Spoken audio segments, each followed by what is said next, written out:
চিরবিদায় নিলেন আন্তর্জাতিক অপরাধ ট্রাইব্যুনালের প্রধান কৌঁসুলি অ্যাডভোকেট গোলাম আরিফ টিপু। শুক্রবার সকালে রাজধানীর ল্যাবির হাসপাতালে চিকিৎসাধীন অবস্থায় শেষ নিঃশ্বাস ত্যাগ করেন তিনি।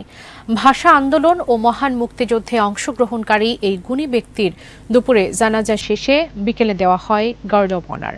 জাহিদ হোসেনের প্রতিবেদনে বিস্তারিত।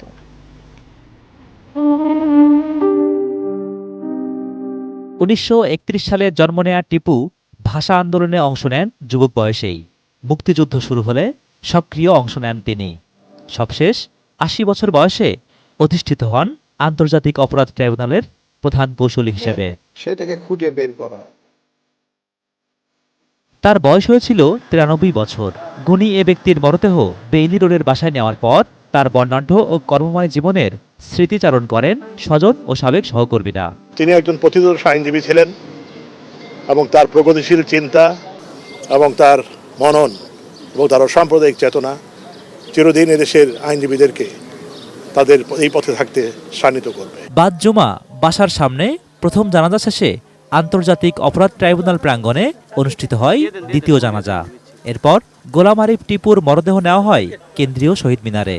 সেখানে দেওয়া হয় গার্ড অব অনার।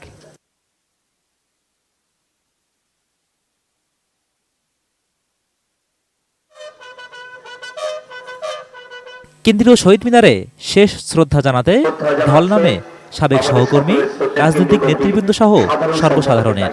নতুন প্রজন্মের সামনে সঠিক ইতিহাস তুলে ধরার ক্ষেত্রে যে মানুষগুলো আছে সেই মানুষগুলোর মধ্যে একজন অন্যতম মানুষের প্রয়াণ হলো আমাদের মধ্য থেকে। রাজশাহীতে গোলাম আরিফ টিপুর আরেক দফা জানাজা শেষে মিরপুর শহীদ বুদ্ধিজীবী কবরস্থানে দাফনের কথা রয়েছে।